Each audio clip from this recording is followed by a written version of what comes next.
All right. Good evening, everybody. Hello, and thank you for joining us at today's FIT Author Talks. FIT Authors Talks is part of the Love Your Library event series and is an initiative of the FIT Library that brings authors from our community to speak about their work.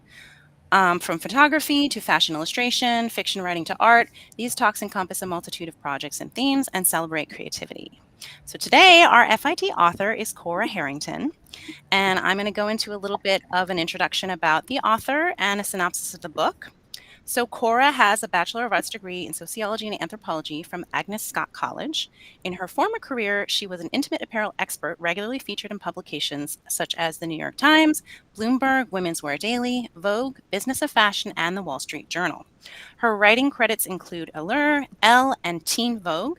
She is also the founder of The Lingerie Addict, the internet's top intimate apparel blog. In 2022, she retired to begin her studies at FIT in the Fashion and Textile Studies graduate program. Cora's most recent research, What is a Worth, developing a methodology of historical to modern day price conversions for dress, was presented in Fashion Studies Network's Unraveling Fashion Narratives Symposium at Parsons in June 2024. She is currently interning as a researcher in the Special Collections and Rare Books Division of the FIT Library. And as a curatorial major, her primary research interests include a history of fairy tales through the lens of textiles and developing curriculum on the history of lingerie. So, to talk about Cora's book in intimate detail, How to Choose, Wear, and Love Lingerie, this book is a comprehensive and accessible illustrated guide to lingerie. While many love the idea of wearing special underthings, lingerie can be intimidating. How is it supposed to fit? How do you take care of it all? Is lingerie really for me?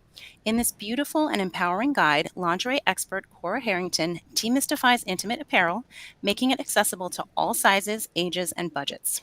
Covering everything from basic bras and panties to special occasion wear, shapewear, hosiery, corsets, and more, this no-nonsense handbook empowers you to confidently buy, wear, and care for the underpinnings of your dreams.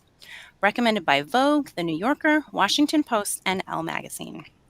So for the audience, as you think of questions during the discussion, please put them in the chat. We'll have Q&A at the end. Other than that, we're going to get started. Thank you, Cora, for joining us today, and welcome. Hey, I am really excited. Thank you for inviting me to be a part of this. All right, so should I ask my first question, or did you want to go into your slides? I'm okay with, I guess, so much of what you've said kind of overlaps with my slides. If we just want to move ahead to the first one, current graduate student, previously worked with the Lingerie Addict, or owned the Lingerie Addict, I guess. In my capacity as the founder and editor-in-chief, I also did a lot of advertising campaigns, brand campaigns. So I have experience from that side as well with brands like La Perla, Natori, H. Provocateur, a lot of companies people are familiar with. It's been really exciting now that I'm a student here to fuse the academic studies of fashion with what I've known before about intimate apparel and trying to find a way, I think, to blend those two worlds together. So I'm really honored to be able to talk to the FIT community about something I love and to reintroduce my book to a whole new set of people. All right. So I guess this slide, I'll leave this up. This ties into my first question. Basically, Cora, I want to know the backstory about how this book came about. You started out as a blogger, and then this is your first book. Right. So my path to authorship was a little different in that an editor approached me asking if I would like to write a book. That's not usually how the book process goes. Usually it's you have an agent and then you put together a pitch and they shop it around for you. But in my case, because of my web presence I had developed already, the publisher essentially said, we've done our research and we've decided that you are the person we want to write this book. So I wanted to include the timeline of the process here because it shows everything that goes into publishing a book in case anybody on the call is interested in that and how long it takes and the kind of dedicated work I think it requires. What was, I think, hardest about putting my first book together, the first of what I hope is several, is that it just takes so long to do it. And this was a pretty quick timeline as far as publishing goes, but it takes a lot of concerted and dedicated effort, especially if you want to put forward the very best book you can. So as you see, I've outlined everything from the book proposal to what the initial offer included, from to the initial manuscript, the developmental edit, and then as I started working on illustrations and the cover and the final book launch. I also feel really fortunate in that the publisher I worked with, 10 Speed Press, which is a division of Penguin Random House, really gave me the freedom to do what I wanted with the book. So everything from the color palette to the illustrator I chose to the formatting to the supplements and the guides, even the PR and the book tour were all how I wanted it to be. So I think in a lot of ways, this book is a true representation of me and my aesthetic and what I hope to bring to the world of intimate apparel as far as helping people find things they love. That's really great. Yeah, I know a lot of writers have no choice in their illustrator, right? It's all the publisher they've never met Mhm. before, and they don't have much say. That is very cool. It's also very cool to see this timeline because as a librarian, I've always been on the other side. I see the book after it comes, after we get it, and I know about the life of the book after it's acquired, but I don't get much of a behind the scenes look at where it is from start to finish until like it's the Mhm. physical book in your hands. And it's cool that you were able to launch it on National Lingerie Day. Yeah, well, it wasn't the launch. That was when I saw the completed version of the book for the first time. Oh, The launch okay. day That's was in when you saw it. August. Yeah, so several months later. But the way the process goes is once you've done so many edits, like at least half a dozen edits, I think it takes. I read my book so much that even I was starting to get tired of lingerie, which I never expected to happen. But I got the final first read through version in April, and there's something so special in it. I cried basically when I got the package. And then from there, from when you get your first copy up until launch day, that's when you start getting into the PR and the press portion of things, which I didn't detail here. If people have questions about the PR or the press or the book tour process, I can answer that as well. But in between April and August, it's really all about figuring out who you want to talk to, the journalists you want to speak to, the publications you want to get into, hopefully getting it into libraries or bookstores. I also feel very fortunate in that so many of my readers recommended my book to their libraries as a way of really getting it out there because libraries are so critical and so important to getting books in people's hands. And then after the launch day, that's when a lot of the hard work starts as far as promoting the book because I genuinely feel, and I think this is getting probably slightly off topic, so we'll come back in a second, that nobody is going to love your book or your work as much as you do. And I think that applies for any kind of written work. In this case, we're talking about a book, but for papers, for designs you're putting together, for applications, for anything really, no one is going to love and appreciate and be as passionate about your work as you are. And so you really have to bring that passion to the forefront when you're putting yourself out there. And I just did a Google search because I wanted to know what day National Lingerie Day is. It's April 25th, which is coming up. Everybody mark your calendars. Maybe buy yourself some new lingerie or have a reread of Cora's book. But next, I wanted to talk a little bit about the research process. And Cora, you already mentioned public libraries. And I wanted to say I was very happy to see you mention public libraries in your acknowledgments in the back of the book. So thank you for that.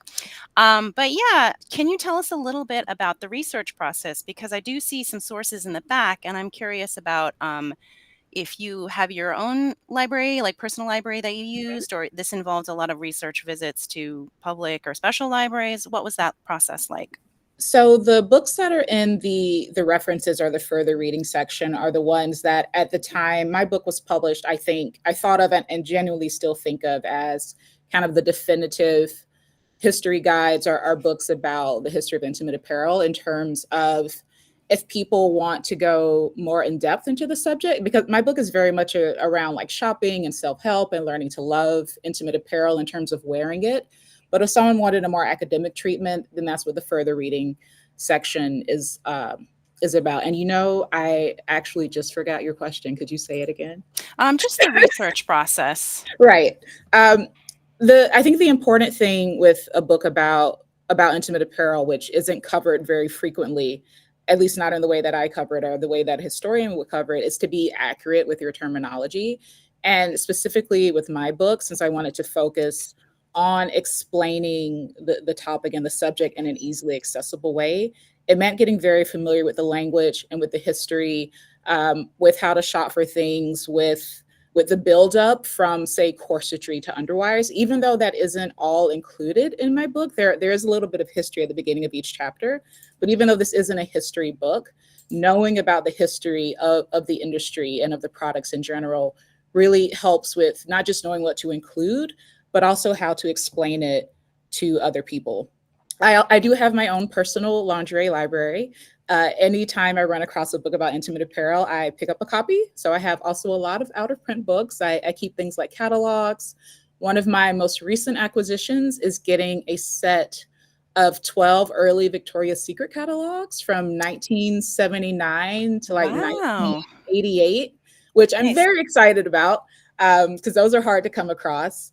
So anything that I can find that talks about intimate apparel, the history of intimate apparel, guides, catalogs, what have you, I keep it at home in my library, not just because that information is rare, but also because it helps to give insight into the arc of intimate apparel beyond what's in WWD or what's in a newspaper or what's kind of the most popular chatter at any given time. And so, I mean, as I said, even though that doesn't all make its way in, it's those are things I had in mind while writing. And I think on the next slide, that's something that I bring up is when you're writing for the public or when you're writing to a certain brief or assignment, which this book had, it had certain requirements for publication, knowing what to include and knowing what to cut, I think are both equally important. And being well researched helps a lot with that.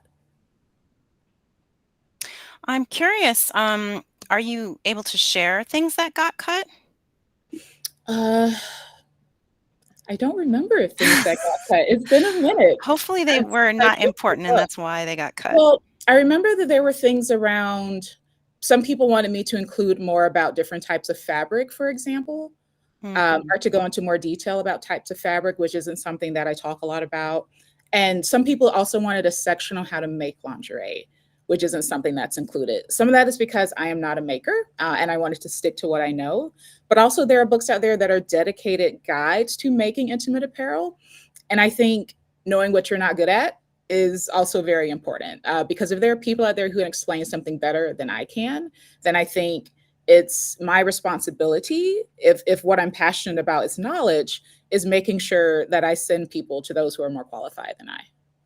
Yeah, that's fair. I mean, I also think, quality over quantity, know what you do well and like focus on that. Like, would you say that's like advice you'd give maybe to first time book authors?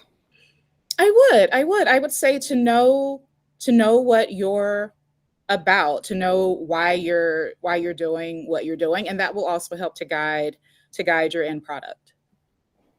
So, you talked a little bit about research. We've been talking about researching this book, but I Mhm. also want to know, like, you were blogging for years, right? Like a Yeah, decade before you even talked about this book. So, more than a like, decade, yeah. yeah. So, how much more research would you say you had to do for this book, or do you feel like you already had all the knowledge and it was just about getting organized? There were a lot of things that I had in my head, but I think when you're putting a book out that represents you and your knowledge, but also represents your publisher, that it's important to make sure you're accurate. So even though there was a lot I had in my mind already, especially when writing the proposal or in presenting myself as an authority, it was important to reference the sources as much as I could so that I wasn't giving misinformation. And to that end, I also had people in the industry review my book as well before it went out for final edits. And there were places where they found things that could have been phrased differently, phrased better, where there might have been a date wrong or an attribution wrong. And it's all about making sure that what you put out there is the best representation of your work. Because when people are encountering the book, they're going to assume, and I think rightfully, that everything that's in there is accurate. And so I want to make sure that I'm following through on that promise and that expectation. That's interesting. So, okay, you kind of went through your own peer review process, Mhm. even though that's not necessarily part of publishing outside the academic sphere. Um, do you feel like being a blogger did help you have a solid writing routine that helped you when it came time to like have this big project? I think it did. By the time I signed the contract for this book, I was in the practice of writing almost every day. And I was also in the practice of writing for the public, which, as you know, is very different than writing academically, are writing, even I think traditional nonfiction. So having become accustomed to writing probably a couple of thousand words a week at minimum definitely helped with drafting out this project. And also I gotten very used to editing my own work, and I don't think self-editing is ideal, but it was all I could do. When you're by I want to say this, because I gotten used to self-editing, I think I was also more open and welcome to feedback. And that also goes, I think, into putting your best work forward. Editing is important because even if you know what you meant to say, that doesn't mean people who read it are going to know what you meant to say. And that's part of why editing is, I think, so crucial. So definitely having a writing practice helped, but writing a book is different than blogging in that it's so concentrated. It takes a level of consistent focus that the blog didn't, and it's a long-term project in the way that a blog isn't, and that is a pretty significant difference. I don't know if it's one thing that really kept me on track as I was writing is I lived in Irvine at the time when I was drafting the book up, and I used to go to the local Barnes and Noble and basically just walk all up and down the aisles and imagine my book on the shelves alongside other people's books. And I would also say to myself that like everybody here can't be a better writer than me. Like everybody here can't be better at doing this than I. There have to be at least like a few people that are like at my level. And that was very encouraging because being surrounded by so many books made me think, okay, well, if they can do it, then that means I can too.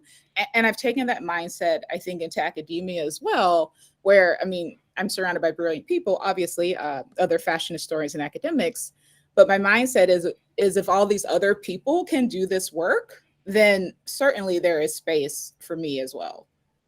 I love that, walking around the bookstore as like a self-empowerment practice. Like, so, okay, I have to ask, did you go to Barnes& and Noble later and go look for your book and like I see it on did. the shelf? I did. Yay! I walked every bookstore Aw. I walked past. I had to go in and look for my book. Also, booksellers were really welcoming when I would say, "Oh, that's my book." They would ask me to sign a copy and put the sticker that says this is a signed copy. But Aw. yeah, for months actually. Yeah, milk it. Like, milk that, like, And look for my book on the shelves. realization of your dream. Cora, Really, I if mean, they make a movie of your life, I think that should be the closing scene. Like, just me you walk walking into through Barnes& and Noble and bookstores. there's your book, and then, like, the sun comes in through the window. Yes, yes, and I'd Yeah. bask in the glory. So, actually, I have another question. Like, when you blog, right, you get a Mm, lot of instant feedback, like mhm, comments, likes. With your book, you get feedback maybe more in person, but, like, maybe much later. Like, was mm. that, um, hard, or was it kind of more fun to see people in real life on your press tour? Like, how do you compare the 2 experiences? Mm. So writing the book means that feedback is delayed because you don't get feedback until it's out in the world. By the time my book arrived in stores, I'd been done with the writing portion for months. So there's definitely a gap between when you're finished and done with editing and other people seeing the fruits of your labors. And you just kind of hope nothing too serious happens in that in between period. Because I think also a lot of people don't know about that gap between finishing a book and it arriving in stores. Um, I'm rambling so much because now I've forgotten your question again. Well, no, I think you answered it. Like, there's a huge gap after you publish the book and then before it Oh, actually gets out there and you're promoting it. well, I remember what I was going to say. I also think of reviews as something that exists for readers. So by the time reviews from other people are coming in, I don't think those reviews are for me as an author because I'm done. I can't do anything else with the book. I can't make edits. I can't make changes. It's out in the world. I think the value of reviews is to help guide other readers to the book or away from the book, and that's the point. I was also having the book tour. In my case, my book tour went around to different lingerie shops, so it was like little lingerie parties essentially. And I was very, I think, lucky to get a tremendous turnout at all of my book tour stops. One of our stops was in Dark Garden in New Orleans, where people showed up in their own corsets. They tried corsets on. It was really just, I used to have like lollipops and prints that I brought to people as little gifts for coming out. So it was a very celebratory experience. that I think is not typical of a lot of book tours, in the way that it was a lot more informal, I think, and personal. But definitely you don't get that immediate feedback that you might get otherwise. That's nice though. Like it's nice to have the two different experiences to Mhm. compare. And I'm glad you didn't end up being one of those like viral images of the author sitting alone at their table. No one has come to their book signing. That's really nice. So I want to switch tracks for a second because I wanted to talk about when I went to go pull your book off the shelf to prep for this session. I went to the fashion history section and I was like, where is it? And then I realized it was actually in the technology section. Um, so do you think we put it in the right section of the library? How do you feel about that? Because I actually think your book is a mixture of both, but it sounds like the librarian landed in the technology or the fashion construction section. I don't know. I don't know much about how books are chosen to go where. I would have put it in the section with all the other lingerie books that you have, but it's not there either. So I kind of don't know what was in mind in terms of filing it. Well, there's like a fashion, like lingerie construction area, which is Mhm. where it is. And then there's like a lingerie history area. And I guess we chose the first one. I feel like if that's where you think it best fits, then I don't know how librarians decide that actually. That's a very diplomatic answer. You're like, I write the book. Your job is Well, to no, but decide. is it a judgment call? Like you all read it and you go, I think it's more of is that how it works? Um, I feel like on some level, I'm not sure because a lot of our classification for books comes from the Library of Congress. Mm-mm. So that decision is kind of made at the top. But I also know that, like FIT librarians, we can make a last minute decision. If we decide, like, oh, this doesn't work for our students, we can definitely make the choice to put in a different section. But I think this like brings me to my next point, I guess. I don't know if I'm sure there's a question in there somewhere. When I read your book, or when I first saw your book, it has these really lovely illustrations. Mm. You talk a little bit about their watercolor, right? Yes. And so I feel like my gut reaction was like, oh, is this like a book of poems or something? It's very classy. But reading it, I was like, there's a lot of very technical information in here. Like, I have to say, I learned a lot about boobs. I've had them all my life. And I was like, I didn't know all this stuff about like shape and density. And so, actually, I think I want to ask you about the process of working with other collaborators on the book, specifically the illustrator. Mm. And then I know that Dita Von Teese wrote your foreword, which is really cool. So, I guess first question, what was the process of working with the illustrator like? So as I mentioned earlier, I was very fortunate to be able to choose my own illustrator. And when we reached out to her, she was happy to do all the illustrations for the book. And so I know that that's not an opportunity or a situation every author has access to. But my publisher essentially agreed that Sandy Wirt is the illustrator's name was the best fit, that her style, and she had experience as well already drawing and designing intimate apparel. So the process for selecting the illustrations after we got the illustrator, first the book had to be written because we needed to know what was going to go inside for the illustrator to work on.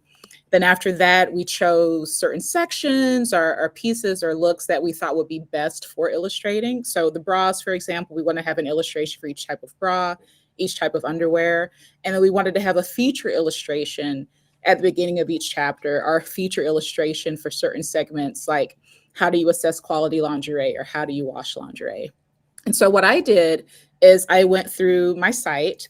I went through the lingerie lookbooks, the lingerie catalogs. I had the lingerie designers I knew, and I chose what I felt were the most striking, our flagship pieces that I felt would appeal to viewers, even if they didn't know what they were looking at. Pieces that I felt would really draw them in, and also help to express the beauty of lingerie. Because one of the goals for my book was to get people to think of intimate apparel as something beyond being sexy, to think of it as something beyond Victoria's Secret, beyond the push-up bra, beyond wearing it for someone else's pleasure. And I think bringing in the watercolor illustrations would help people to visualize lingerie as art. And there was also a reason I think of body positivity and relatability associated with that, because in all the other lingerie guides that I have that are akin to my book, they use models. They have photos of people wearing intimate apparel. And I get why that is, because a lot of times you want to see a bra on a body. But I also think that whether it's conscious or not, when someone sees a garment on a body, they might subconsciously compare their body to the one they're looking at. And intimate apparel is already such a fraught category that elicits a lot of different body feelings. I didn't want people to have that first visceral gut reaction that they might when seeing a photo versus seeing an illustration. I wouldn't want someone to see a push-up bra or a bralette or a corset or a robe and immediately compare their body to what they saw on a model. I wanted people to be able to appraise and learn about and think about the pieces on themselves, independent of any other person. Yeah, I love that. I think that's a really lovely way to make the book a more inclusive experience. Like maybe you visualize yourself, or Right. yeah, you're not comparing things. And I think it Um, also makes it nice to set out. I wanted to have a book that people would feel comfortable gifting to a friend, giving as a wedding gift, setting out on their coffee table. And I think having the watercolor illustrations also helps with that. It doesn't feel like it's a dirty book. Not that I think lingerie is dirty, but I think sometimes people associate lingerie with sex automatically. And having the watercolor illustrations help to create a little bit of distance in that association as well. Yeah, it's hard to fight that stigma, and you don't know, like, where all of your customers are coming from. That's a really interesting point about, like, making this into something that can be seen as art. That's, like, a theme that keeps coming up in our program about Mhm. fashion, like, whether it's art or craft or utility. So it sounds like that's something you also were very mindful of when you were thinking about the visual language of the book. So you're telling me then that a lot of these illustrations are kind of based on real things that maybe you had in your They collection, or pictures of they things. are based on real things. They're Okay, based that's really on interesting. garments from designers I know, brands I know. There are some illustrations later in the slideshow that are basically every illustration is inspired by a real piece. I'm not necessarily remember every piece at this point, but they're all inspired by a real piece. The cover, in particular, I remember was inspired by a Topshop set from years ago, and so we thought that that would be the best flagship piece to get to draw people in for the cover. And, I should be going through these slides actually, because then you Oh, I can mean, you can see. go through at your own pace. Did we Yeah, so these are the illustrations. Mhm. Sorry, I'm sort of jumping around. Did we have a slide of the cover of your book in here? There, the covers at the very beginning, alongside a screenshot of an article and my logo. Yes. There it is, yeah, so this is the, garment that Cora's talking about with beautiful lace. I wanna ask about Dita Von Teese. Did Mhm. you know her before, or this was something your publisher set up? I knew her. I was able to personally ask her for a forward. Dita Von Teese is a lover of intimate apparel, which is how we met. She has a gorgeous personal collection of lingerie. She's also close friends with Mr. Pearl, who is the world's best corset maker. And so we knew each other from both, I think, appreciating the art and craft of intimate apparel. And when I reached out to her to ask if she'd be willing to write a forward, she immediately agreed, which was such a gift. Yeah, that's really nice, not only to have, like, another person contributing to the content, but also, like, the name recognition. Do you feel like you guys have a lot of overlapping fan base? I'm not sure. I imagine there is some overlap because as a burlesque artist, she's known for her lingerie wardrobe. She also has her own lingerie line called Dita Von Teese Lingerie, which I think is really nice, like truthfully. I'm sure there is some overlap, but obviously she's a much bigger presence and a much bigger deal than I am. Well, also she's a performer, you're a writer, but that's really cool that you guys work together on this project. So I wanted to ask Cora, what is your lingerie origin story? How did you kind of get interested in this field? Was it from work, or like maybe an experience with vintage? My route to the fashion industry is very circuitous. My first job out of undergrad was working in the nonprofit industry. I was essentially a crisis worker. I worked on various violent crime crisis lines. I worked as a case manager. The last job I had before deciding to blog full time, this is when I lived in Seattle, I ran a statewide crisis line for violent crime victims. So writing about lingerie was a form of escape there's never a bra and panty crisis. Like no one's dying. Like my day job was so intense and so violent, and so emotionally demanding that writing about beautiful under things where there were no stakes involved was really a way of relaxing. I also brought a perspective that wasn't very visible at the time, in that I wrote about beautiful things that I enjoyed and that I appreciated from the perspective of beauty, not from the perspective of wearing a garment for someone else to look at, not from the perspective of what was most inexpensive or most readily accessible, i.e., Victoria's Secret, but really about independent designers, brands, looks that were not as popular, and connecting those independent brands and those looks to my readers. So I started writing about intimate apparel full time. Right around then, I also made a transition from talking more about stockings, which is how I started. I used to wear a lot of tights, to talking more about vintage intimate apparel, to realizing that I wanted to talk about more, but also I didn't know anything. So that's when I started reading a lot of books, talking to people in the industry. I started attending trade shows like Curve, which happens in New York twice a year. I started going to the Salon International, which is in Paris twice a year, going to the fabric shows, which also are in New York and Paris twice a year, and really immersing myself in the more industry side. I was also lucky to have people like Larissa, who is on the call, guide me as far as learning about the industry side, the factory side, the production, the manufacturing side, which I'm really appreciative of, because there were definitely some things that I wasn't quite getting or that I was looking at the wrong way. And so having designers and others in the industry kind of guide me to the right way of thinking about things was very helpful. And then I was able to transmit that information to my readers. That's really interesting. So it was kind of like an escape for you? Right, right. And it didn't my site kind of started in the heyday of blogging, but I didn't start it with the intention of becoming a full-time blogger. I was also, I don't want to say lucky, but nonprofits don't pay a lot. So I wasn't making a lot of money, which means there's a very low threshold to my site equaling my take-home pay from my job. And that helped to tip me over into the decision to do the laundry attic full time, because if I was making the same amount just in passive advertising without working on it full time, Wow. then the ceiling was a lot higher if I decided to do it every day. So you were like, should I go from something that doesn't pay very well, that's very stressful, Right. or should I do Exactly. something that doesn't pay very well that I love and I'm very excited I could just about? look at pretty things all day. Yeah. Yeah. I'm glad you mentioned tights because I actually had a question about hosiery. So in the hosiery section on page 70, you get a little bit into the history of it during World War II.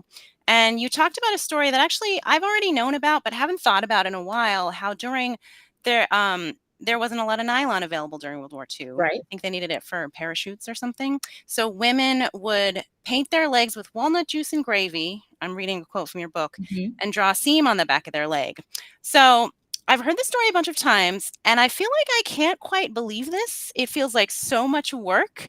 I'm like, was everybody doing this? Everybody was waking up every single morning and just painting their legs, and then like maybe like you're tired and you don't take a shower, so you like go to bed with your gravy legs. Like, so I want to know what you think, Cora. Like, just your opinion.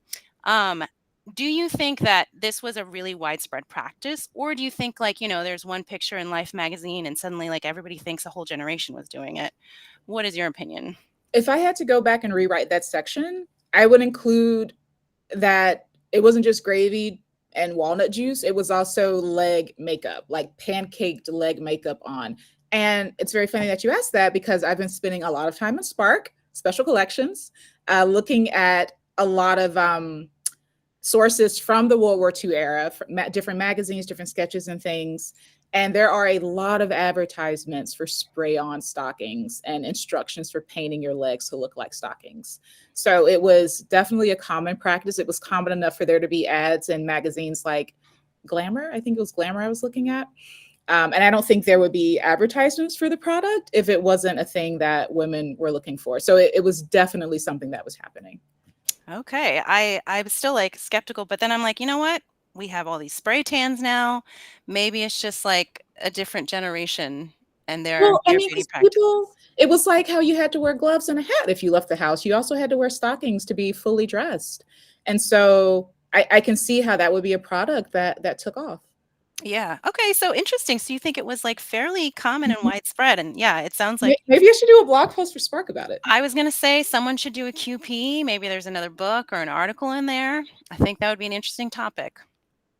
Um, all right, so moving on to shapewear. Um, the shapewear section made me think because you talk a lot about vintage shapewear. Mhm. And I was thinking about the relationship between shapewear and vintage garments. Mhm. Do you think that vintage shapewear might change our relationship to vintage clothing? Or do you think like there's no like there's less rules now, like we don't really need it? Or Mm. do you think it can kind of help improve your experience if you have like all the elements? So fashion, the outerwear is determined by what's worn underneath. The silhouette that you get above depends on what you wear below. And so if you're someone who enjoys wearing vintage fashion, you're not going to get the same look if you're not wearing those vintage undergarments. Because those undergarments are making, I mean, those garments are making assumptions about where your breasts are going to be placed. The garment is making assumptions about the shape of your breasts, the shape of your hips, your waist hip ratio. And that's what the vintage shapewear would be doing for your body if you're wearing those garments, is bringing your size ratio, your body relationship closer in line to what designers were designing for at that time. So I don't believe in giving prescriptive rules for fashion. I mean, wear a t-shirt bra under a 1950s dress, that's fine. But if you want to have that perfect 1950s silhouette, then you get that through wearing the time period appropriate undergarments. Yeah, I think that's important too. You talk about it in your book. We talk about it a lot in the program, but the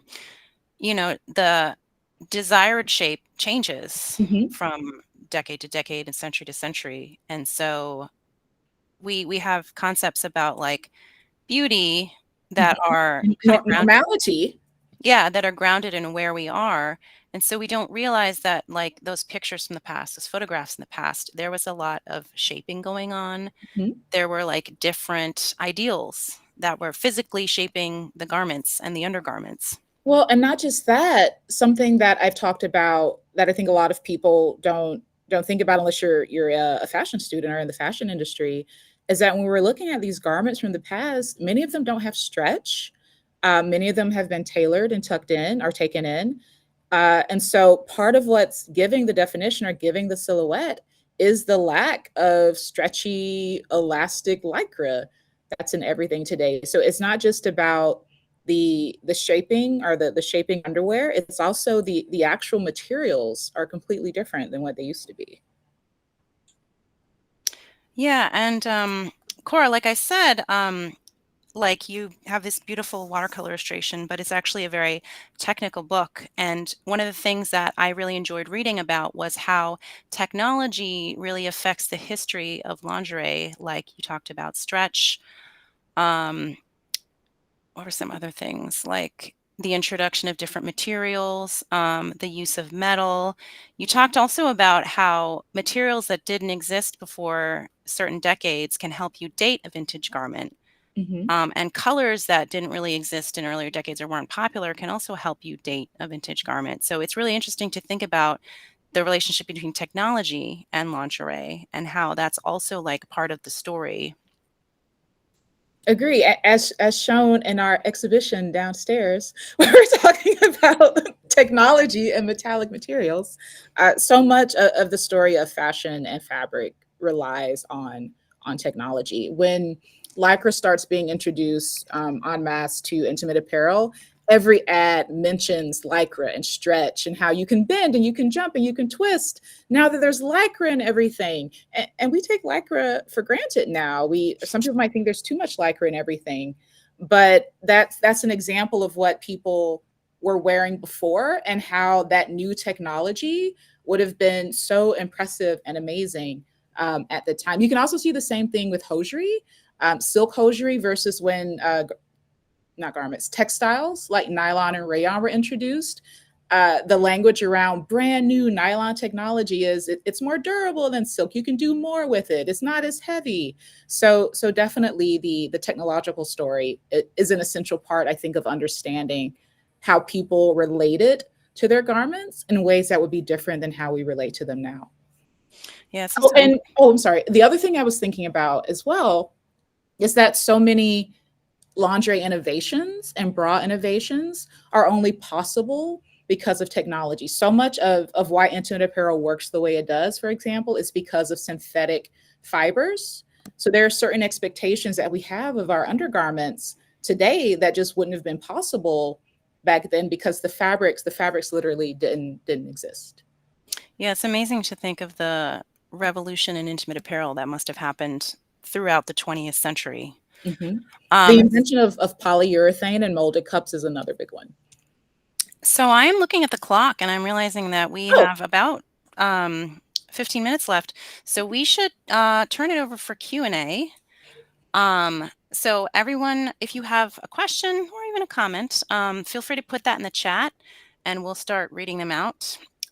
While we're waiting for questions though, I want to ask Cora, so you had a pretty established career, you were an author. What prompted the idea to take a break and do this graduate program at FIT? there were a few things. One is that I started thinking about my career and the future and what I wanted to do for the rest of my life. And I realized that it wasn't being a blogger, that even though I had a successful career and I was happy with self employment, that there was more I wanted to do moving forward. I also realized that even though I had an extensive personal lingerie library and I read as much as I could and talked to as many people as I could, there was a ceiling on how much I could learn on my own. I think at a certain point, you do need a teacher to take you to the next level. And that was another motivator, I think, especially for going back to school. And then the last thing is that there's been a lot of censorship on social media and on the internet. Google doesn't really work as a search engine anymore. Facebook doesn't really like boobs. Um, Twitter can be very toxic. So the things that I had used to build my site in the early days that a lot of sites use when the internet was better were just not good tools anymore. They either didn't work or they weren't as accessible to me anymore. And so it was a question of do I want to fight the tide and kind of dwindle away to nothing? Or do I want to stop while things are going pretty good and leave on my own terms and pursue something else because I want to? That's really unfortunate because I know people who are just getting started on passion projects, social media has been invaluable, but I Mhm, guess there is this stigma around lingerie and, perhaps a little bit of misogyny tied into that, that like, I guess you came across mhm. in your Well, and career. things there's always ebbs and tides, and I think it's also an important part of that censorship conversation also has to be around body desirability. For example, we know that these social platforms tend to crack down on bodies that they think deviate too much from beauty norms or that they think are too queer, and so that also ties into the censorship issue and maybe who finds success versus who doesn't, or who's censored versus who isn't. Yeah, absolutely. Um, so Cora, following up about your graduate work, how do you feel like your specialized lingerie knowledge has been an asset to your studies? I think it's definitely helped with understanding fashion history because I have a sense of what's being worn under the garment. So even though the history of fashion classes aren't history of lingerie classes, knowing the underpinnings and the other understructure really helps me to see how those shapes and silhouettes were happening for each era or each decade. And I've also, it's funny, when I stopped writing The Laundry Addict, I genuinely thought I was done with laundry. I was like, that's it, over, next chapter of my life, I'm finished. And now I'm like, well, maybe there's other things I have to say, but from a different perspective now that I think would be more around that history and technology story as opposed to the shopping advice that I was doing before. That's amazing. So, taking a step back from your project maybe actually reinvigorated your love for that subject area. Mhm. That's great. That's great to hear. So I guess that brings me to my next question. What's next on the horizon for you? You are in your last semester. Are you working on any special projects? I'm working on my QP. So Yeah, graduate. that's the spirit. Do you want to tell us a little bit about that? The QP is about interpretations of fashion and fairy tales, and specifically kind of using the framework of standpoint theory in terms of thinking about how people of that era who would have heard those stories, how they would have thought about things like the spinning wheel in the Sleeping Beauty story, or Rumpelstiltskin turning straw into gold. So today when we hear those stories, nobody really uses spinning wheels anymore, for example. So we hear like, oh, Sleeping Beauty pricking your finger on a spinning wheel. What does that mean? And the king, he burns all the spinning wheels. Okay, wow, that sucks. But what does it really mean? And so my paper is about looking at the meanings that aren't explicit in the stories that that listeners of that time would have understood. Interesting. So, like, maybe knowledge that has been lost that's rooted in Right, textiles right. and costume. Because the way that we consume and talk about and produce and manufacture textiles and fashion today are completely different than what they were when these tales were being written down. All right. So I see we have a question. Eileen asks, well, first she says, I love your work, Cora. It's so fluid and soft yet detailed and innovative. Thank you and Mio for your awesome moderating. You're welcome. Cora, what are some current lingerie brands you find innovative and inspirational? I have not done a lot of keeping up with the laundry industry in the last few years, so I'm not sure what's new out there right now. There are definitely designers that I liked when I was writing about intimate apparel that I still like. A big one is Karolina Laskowska, who actually designed that corset that's up on the screen right now. That was an illustration in my book. But I'm not really connected with intimate apparel in that way anymore, unfortunately. You have been focused on fashion history in grad school. Mhm. I will say that feel free to check out Cora's blog, The Lingerie Addict, because I know that even though you stopped updating it, there's a lot of recommendations on there for Right. businesses that I'm sure are still around. It's still up also as an archive because often brands they disappear, they go out of business, or even brands that are still in business don't keep things like their lookbooks up for very long. And so I've left the site up as a sort of working archive for people who are interested in the history of intimate apparel for the last 15 years or so, where you can see what was happening in previous years. Are any other upcoming projects for you? I know we've discussed a few things. I don't know what you can talk about publicly. I'm working on revising my first article, the one that I presented on about the worth fashion and the currency conversion. So I'm excited about that. It's in the peer review process. I still have edits I need to make, but I'm excited about hopefully getting that out in the public soon. I'm optimistic as well about writing a blog post or something similar for Spark that might feature some of the research I've been doing in there lately. Yes, bring your blogging power to our Spark blog, to our FIT blogs. That would be great. Um, Lauren has raised her hand. I don't know if everyone is muted. Is it possible to put your... I can unmute myself. Oh, no, yeah, Oh, okay. go Okay. for it. Hi, Sorry. Lauren. Hi, Laura. Hi. So Cora, I was just wondering, as you were writing the blog, and did you envision that you were gonna produce a book after 10 years of writing the blog? Was that your dream, or when you were presented the offer, was just an exciting opportunity you wanted to jump on? I think anyone who does writing toys with the fantasy of one day writing a book, but it's not something that I think I ever really expected to do. And it's definitely not something that I thought would ever drop in my lap the way it did, where a publisher reached out to me personally to ask me to write a book, which I know is a very rare situation.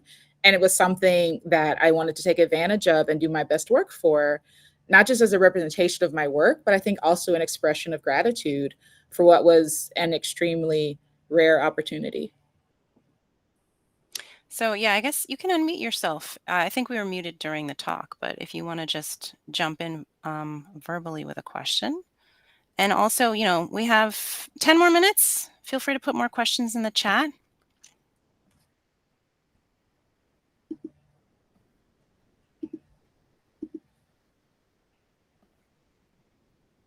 Cora, do you want to talk a little bit about your work with us in special collections? Maybe anything that you were really excited to find down there or what you're Yeah. working on? So my current project has nothing to do with lingerie. It's looking at a few mid-century coat and suit designers. There's a lot of different sketches and things in Spark. Some things are duplicates of each other that might have different origins, but have kind of come together in the collection. And the librarians might not be quite sure how these things meet because there are so many things in Spark. And my research lately has been looking at some of these duplicate sketches and figuring out, are they actually duplicates or do they have different stories? And would both of those stories be relevant to the Spark collections and to what students here would need to have access to? And what I have found is that the duplicates we've seen in the archives are actually one set of sketches is by the designing by the coat and suit houses, and then the other set of sketches are what was acquired or purchased by the coat and suit manufacturer. So even though the sketches look the same, in their separate collections, they tell two different stories. And so I was very excited when I parsed that out. And the most recent thing I found is the coat and suit sketches are drawn from runway shows. So right now I'm connecting runaway shows like Schiaparelli, Chanel, Pateau that were happening in the late 30s and early 40s with the coat and suit sketches that are derivatives of those runaway looks, which would have eventually been produced by the actual makers to arrive in a department store somewhere. So it's a very, very niche, but also very exciting bit of research that's happening that I'm also hoping to produce publicly in the form of a blog post or similar. That's exciting. I'm looking forward to hearing more about that. All right, so we have some questions. How excited are you for the Met Gala? Very, extremely, especially considering the theme this year. I really believe in fundraising, the fundraising for the Met Gala. I think it's extremely important. I think preserving costume collections and fashion collections is important. And so I get excited about the purpose of the gala. And I also get excited about the looks that are on the red carpet. I'm particularly excited because of the theme, um, the focus on Black style, Black men, Black dandyism. And I'm looking forward to seeing what all the guests wear and how they express that theme. So, yeah, very, very excited. Yes, I'm excited as well. I'm excited to see what you're going to wear. Um, do you think there is a disconnect between how undergarments are understood and presented in period pieces and films? A disconnect in terms of it's not a literal interpretation of the period. Is that what you're asking? Like in terms of it's not historically accurate? Is that what you're saying? Um, Genesis, yeah. yes, not in terms of it not being historically accurate, but maybe I often see actresses, complaining about corsets being uncomfortable and how they can't breathe. So Right. in terms like that. Okay. That's an interesting question. It's something that I thought about a lot last season, a lot during the Gilded Ages last season. Whenever, like you said, whenever there's a show that features corsetry, there are a lot of comments from the actresses around how uncomfortable it is. And I think there's a few different things happening there. One is that I imagine having to wear a corset for hours and hours and hours a day that you aren't particularly passionate about. I imagine that can be painful. So I want to respect the experience of the actresses. If they say that that garment hurt, then I believe them. But I also think some of it is related to the stigma around corsetry. And honestly, some of it might be related to like SEO because a story of actresses saying like this corset was awful and it really hurt a lot is always going to get so much traction with news sources and media when it's time to promote a show.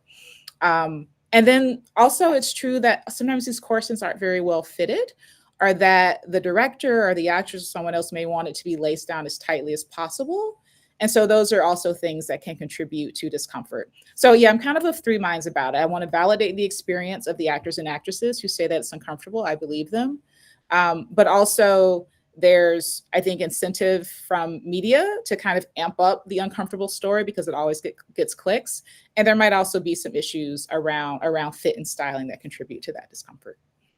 That's a really interesting perspective. I also wonder if, I think you can be a very experienced costume designer and not be very good at making corsets. I feel like that might be an entirely different skill set. It's a very specialized skill set. Even on the Haute Couture runways every season, you can tell which house has brought in an experienced corset maker versus which house is just kind of going at it on their own.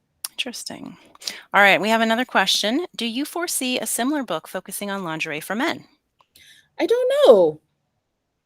My gut would say no, because lingerie for men is a very niche subspecialty, or that if it happens, it might be more oriented around the fetish and kink community, which sounds like isn't really what you're looking for. In my book, there is a section in the back that focuses on specifically lingerie or intimate apparel and under things for transmasculine people, so like binders, for example.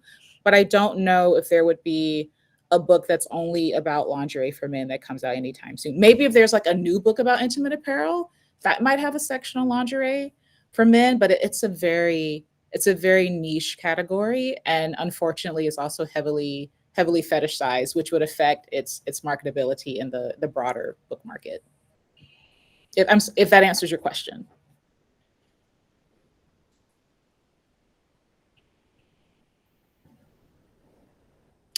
Any other questions, guys? I think we have like 2 minutes left. We have time for at least one more.